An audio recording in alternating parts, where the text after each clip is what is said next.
संन्याजक हैं शिखर चंद, सरला जैन, पारस मीना, महावीर प्रमिला, अशोक नमिता, संतोष वीना, ऋषभ अनीता।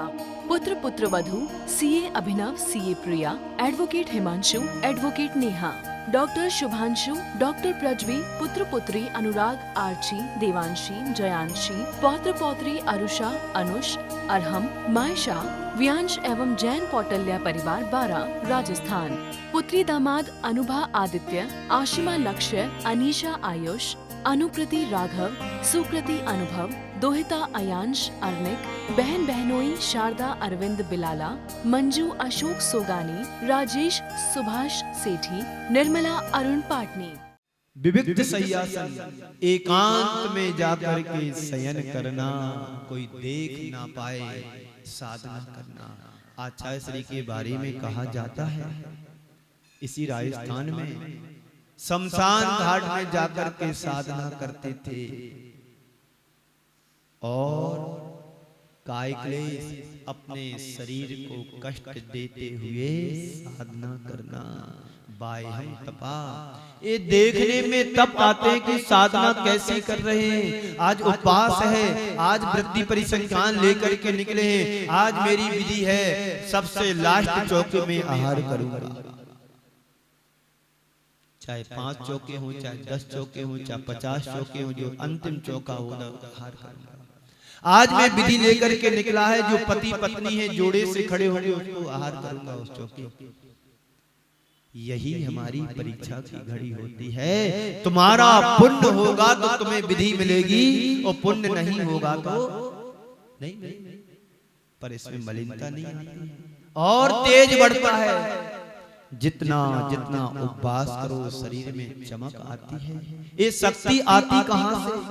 आप लोग तीर्थराज संवेद शिखर जी की यात्रा करने के लिए जाते हैं, घर में आप एक कदम बिना गाड़ी के नहीं जाते हैं, कहीं जाना है, लेकिन 30-27 किलोमीटर की सारी यात्रा पैदल करके तुम आ जाते हो। शक्ति आई कहां से? तुम्हारे संकल्प में शक्ति है। किसमें शक्ति है? संकल्प में शक्ति है। ठान लो कि आज मुझे एक आसन करना है, अष्टमी है तो एक आसन हो जाता है। ठान लो कि आज मुझे उपवास करना है तो उपवास हो जाता है। कमलेश भाई जी यहाँ पर बैठे हुए हैं, चतुर्दशी का उपवास था और उनके शरीर में बुखार जैसा लग रहा था। मैंने कहा औषधि ले लो, तो बोले नहीं महाराज श्री औषधि नहीं, जीना है तो एक दिन जीना और मरना है तो एक दिन जीना मरना है, इतना ही होगा।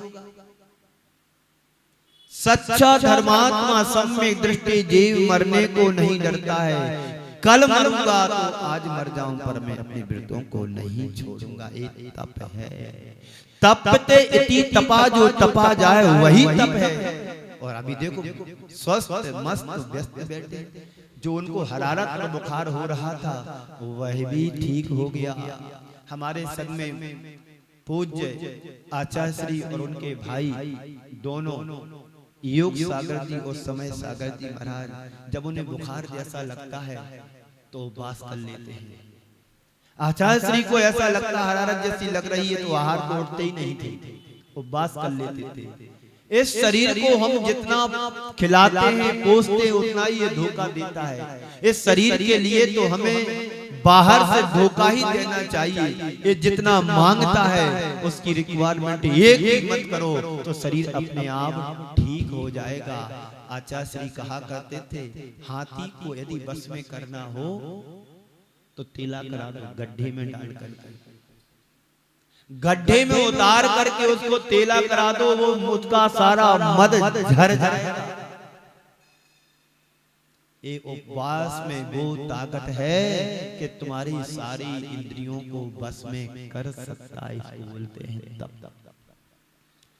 तो बाह्य तप कौन कौन से हैं? अनशन यानी उपवास करना, अनशन। अमोदर यानी भूख से कम खाना। हमारे संग में एक महाराज श्री हैं श्रेयांश सागर जी महाराज, हमारे ग्रुप के। सन 2000 की या 3 की बात है, अमरकंटक की। पंडित रतन लाल जी बैनाडे की चौकी में वो आहार करने गए और उन्होंने नियम लिया था कि रस अपना अमोदर यानी भूख से कम खाना। उनके चौके में गए, आहार के लिए खड़े, पड़गान हुआ, आहार को निकले, पड़गान हुआ, चौके में गए, पूजन हुई, पाठ प्रक्षाल हुआ, सब कुछ हुआ। और जैसे आहार के लिए खड़े हुए, उन्होंने जल दिया, एक अंजलि जल दिया और एक उंगली से ऐसा लिया, एक बूंद जीभ पर रखी और बैठ गए। क्या हो गया? अमोदर हो गया। एक बूंद मात्र लेने के लिए गए। इससे क्या होगा? इससे धर्म की प्रभावना हुई और तप में वृद्धि हुई। ऐसे ऐसे साधु हैं कि तीनों शाखाओं की जो अष्टांग रत्नात्रय होते हैं, रत्नात्रय, तीन उपवास करते हैं लगातार, चाहे गर्मी हो, चाहे बरसात हो, चाहे ठंडी हो, कुछ भी हो। और आप लोग क्या करते हैं? जैसे जैसे प्रतिकूलताएं होती वैसी वैसी अनुकूलता अपनी बनाने की तैयारी करते हैं। बाहर की तैयारी तुम्हारी दिखती है, पर अंदर की तैयारियां भी तो होना चाहिए कि हमें अपने जीवन को कैसे आगे बढ़ाना है। तो बाह्य तप, अंतरंग तप भी होते हैं। जो तुम्हारे बाह्य तप को संबल देते हैं, संभालते हैं, वो भी छह हैं। प्रायश्चित, विनय, वैयाव्रत, स्वाध्याय, व्युत सर्ग, ध्यानान, नियंत्रम। क्या कहा है? प्रायश्चित। दिखता नहीं है गुरु ने क्या प्रायश्चित किया। ऐसे ऐसे प्रायश्चित देते हैं कि जाओ दूसरे संघ में जाकर के तुम्हें 1 साल बिताना है। ऐसा भी प्रायश्चित दे देते हैं कि उपवास, इतने उपवास करना है। ऐसा भी प्रायश्चित दे देते, दीक्षा को छेद देते हैं, छोटा बना देते हैं। कई तरह के गुरु पात्र को देख करके प्रायश्चित देते हैं।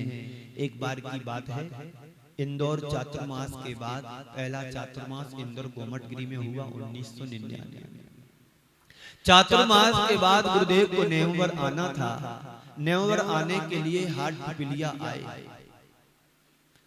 हाट पिपलिया से पानी गांव, एक गांव का नाम है, वहां जाना था। लोगों ने रास्ता बता दिया, जंगल में से रास्ता यहाँ से शॉर्टकट है, आप पहुंच जाएंगे। अब वो लॉन्ग कट निकला। सुबह 6 बजे से बिहार शुरू हुआ और 11 बज गए। 11 बजे हम लोग पानी गांव पहुंचे। पर बरसात के बाद धूप क्या बोलते, हरी तो हो ही जाती है। जंगल में से निकलना हुआ, पर्वतों के खाइयों के बीच से निकलना हुआ, लेकिन रास्ते में कई जगह घास पे चलना पड़ा। और जैसे हम लोग गुरुदेव और सब मिलकर के नेववर पहुंचते हैं, तो इरियापद भक्ति के सभी साधुओं ने कहा, गुरुदेव रास्ते में चलने में घास पर चलना पड़ा, इसके लिए हम लोग प्रायश्चित चाहते हैं। हाँ, बात तो सही है, घास पर चलना हुआ था। तो गुरुदेव ने कहा, जो हमेशा उपवास करते हैं वो एक एक उपवास करेंगे प्रायश्चित। जो हमेशा उपवास करते रहते हैं वो एक एक उपवास करेंगे। और जो उपवास कभी कभार करते हैं, नहीं करते हैं, वो दूध और पानी लेकर के आ जाना, ये प्रायश्चित दिया। तो पात्र की क्षमता को देख करके भी गुरुदेव प्रायश्चित देते थे और देते हैं। विनय विनयम मोक्षम द्वारम, विनय मोक्ष का द्वार कहा गया है। श्रावक हो या श्रमण हो, ग्रस्त हो या सदग्रस्त हो, यदि तुम्हारे हृदय में अपने आदर्श के प्रति विनय होगी तो तुम मोक्ष मार्ग में बहुत अच्छे से आगे बढ़ सकते हो। और यदि विनय नहीं है तो तुम किसी भी फील्ड में आगे कुछ भी नहीं कर पाओगे। तो विनय बहुत जरूरी है। छोटे बड़ों की प्रति विनय रखें और बड़े छोटों के प्रति वात्सल्य भाव रखेंगे, निश्चित हमारी समाज या हमारा संघ बहुत अच्छे तरीके से आगे बढ़ सकते हैं। तो इसलिए विनय भी एक तप है। उसके बाद आता है वैयावृत्ति। कितने लोग हैं गुरु की वैयावृत्ति करने आते हैं, समिति बनाते हैं, मुनि सेवा समिति, आहार व्यवस्था समिति, वैयावृत्ति समिति। जंगल कितने लोग जाते हैं, ये भी भैया वृत्ति है।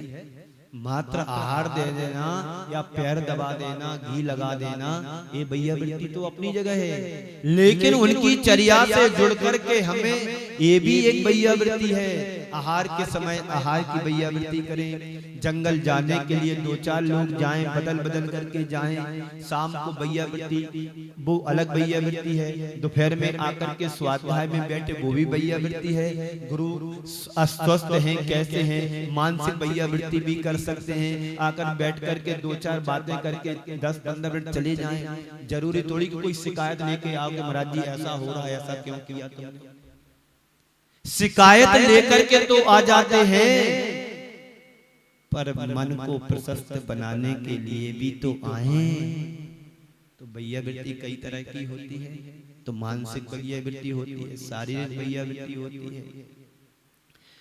स्वाध्याय, स्वाध्याय सभी समझते हैं, जिसमें अपना भी कल्याण हो, अपने द्वारा औरों का भी भला हो। व्युत्सर्ग यानी गुप्त बातों को उजागर नहीं करना। ध्यान लगाना यानी एकांत में जाकर के ध्यान लगाना, ये सब अंतरंग तप है। इस तरह से 12 तपों की चर्चा शास्त्रों में की जाती है, वहां से भी हम और विशेष डिटेल पढ़ सकते हैं। तो कहने का मतलब है कि जो हमारी आत्मा में जन्म जन्मांतरों से कर्म जमे हुए हैं, उन्हें हम तप के माध्यम से दूर कर सकते हैं। जैसे एक छोटी सी चिंगारी बड़े से रुई के ढेर को पल में नष्ट कर देती है, तब वह ताकत है जिसके द्वारा हम अपनी आत्मा में लगी हुई विकृतियों को दूर कर सकते हैं, अपने चित्त की कालुषता को नष्ट कर सकते हैं। जितनी भी महान विभूतियां हुई हैं, वे इसी तपश्चरण के माध्यम से कल्याण को प्राप्त हुए हैं। इसके अतिरिक्त और कोई दूसरा मार्ग भी नहीं है। संत कहते हैं करोड़ों वर्षों के जो कर्म हैं, उनको हम एक साधना तप के द्वारा नष्ट कर सकते हैं। एक ज्ञानी अज्ञानी में यही अंतर है। अज्ञानी जीव करोड़ों वर्षों में जितने कर्मों को नष्ट करता है, ज्ञानी उसको पल मात्र में, क्षण मात्र में नष्ट कर देता है। आचार्य कुंद प्रवचन सार में कहते हैं, जम अन्नानि कम्मम खवेदी भव सहस्र कोटि, जम अन्नानि कम्मम खवेदी भव सहस्र कोटि, तम नाणी तिहि गुत्तु खवेदी उस्सास मित। अज्ञानी प्राणी कर्मों को करोड़ों वर्षों में, जितने कर्मों को करोड़ों वर्षों में अज्ञानी प्राणी नष्ट करता है, तम नाणी तिहि गुत्तु, वह ज्ञानी पुरुष 3 गुप्तियों के माध्यम से उस श्वास मात्र में नष्ट कर देता है। श्वास लेता और छोड़ता है, उतनी समय में 3 गुप्तियों के माध्यम से करोड़ों जन्मों के कर्म नष्ट कर देता है। जन्मों में किए गए पाप को तप के द्वारा निरर्थक किया जा सकता है, नष्ट किया जा सकता है। साधुओं का मार्ग त्याग का मार्ग है, तपस्या का मार्ग है।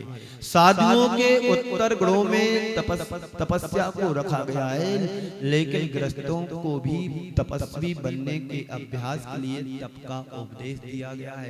आने वाले दिनों में 16 कारण व्रत करेंगे आप लोग। 1 माह तक 16 कारण व्रत चलते हैं और 10 दिन आप 10 लक्षण पर्व को भी करते हैं। जो अपने जीवन में कभी उपवास नहीं करता है, वह व्यक्ति 10 लक्षण पर्व के दिनों में 10 दिन की एक लंबे उपवास की श्रृंखला रखता है। ये ताकत आई कहां से? ध्यान रखना, ताकत तो तुम्हारे पास पहले से भी है और आज भी हो, आगे भी रहेगी। यह आत्मा ही परमात्मा बनती, कोई दूसरा परमात्मा नहीं बनता है। जब जब हमारा जन्म हुआ तो पाप के कारण हुआ, पाप से सहित हुआ, लेकिन इस पाप को साफ करने के लिए त्याग और तपस्या हमारे लिए अनिवार्य है। जैसे जैसे पाप हमारे जीवन से नष्ट होगा, वैसे वैसे हमारे जीवन में पुण्य का पुण्य की बढ़ोतरी होगी और पाप क्षय होगा। कर्म जब नष्ट होंगे उतने उतने स्थान पे हमारा प्रोग्रेस होगा। ऐसा नहीं कि साधु ही तप करते हैं, गृहस्थ तप नहीं करते हैं, और करना भी चाहिए। आप लोग भी करते हैं, इसलिए आपके कर्तव्यों में तप को एक महत्वपूर्ण कर्तव्य निरूपित करते हुए निरंतर तप त्याग मार्ग को अंगीकार करने की प्रेरणा दी गई है। सर्वप्रथम तप के स्वरूप को समझें और यह जाने कि अपने जीवन में तपस्या कैसे करें। संत कहते हैं, आचार्य गुरुदेव ने एक दोहा के माध्यम से कहा, तन मिला तुम तप करो, करो कर्म को नाश। तन मिला तुम तप करो, करो कर्म को नाश। रवि शशि से भी है तुम में दिव्य प्रकाश। हमारी आत्मा के पास वो तेज, वो प्रताप, वो प्रकाश है जितना सूर्य और चांद में नहीं है, उससे कहीं अधिक हमारी आत्मा के अंदर प्रताप है। इसलिए हमें मानव जीवन मिला है, तन मिला, शरीर मिला, औदारिक शरीर मिला है। तो इस शरीर के माध्यम से हमें क्या करना है? कर्मों को नाश करना है। तीर्थंकर भगवंतों ने भी इस शरीर को पाया और शरीर को पाने के बाद त्याग और तपस्या के क्षेत्र में लगाया, तभी जाकर के वो कर्मों को नष्ट कर पाए। ऐसा नहीं है कि हमें पहली बार ही शरीर मिला है। बोलो, अनंतों बार इस शरीर को हम सबने पाया है और पाने के बाद कभी हमने तप नहीं किया।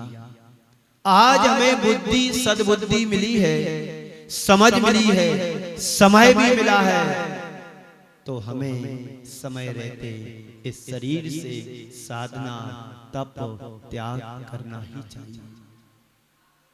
तो तन मिला तुम तप करो, करो कर्म को नाश। रवि शशि से भी अधिक है तुम में दिव्य प्रकाश। आपके अंदर वो प्रकाश है कि आप भी आज भी भगवान बन सकते हैं। तुम्हें मनुष्य तन मिला है। यह मानव जीवन आत्म उद्धार का एक बहुत अच्छा उपाय है। इस कार्यक्रम के पुण्यार्चक थे शिखर चंद, सरला जैन, पारस मीना, महावीर प्रमिला, अशोक नमिता, संतोष वीना, ऋषभ अनीता, पुत्र पुत्रवधू CA Abhinav, CA Priya, advocate Himanshu, advocate Neha, doctor Shubhanshu, doctor Prajvi, पुत्र पुत्री अनुराग, आर्ची, देवांशी, जयांशी, पौत्र पौत्री अरुषा, अनुष, अरहम, मायशा, व्यांश एवं जैन कौटल्या परिवार 12 राजस्थान। पुत्री दामाद अनुभा आदित्य, आशिमा लक्ष्य, अनीशा आयुष, अनुकृति राघव, सुकृति अनुभव, दोहिता अयांश अर्निक, बहन बहनोई शारदा अरविंद बिलाला, मंजू अशोक सोगानी, राजेश सुभाष सेठी, निर्मला अरुण पाटनी।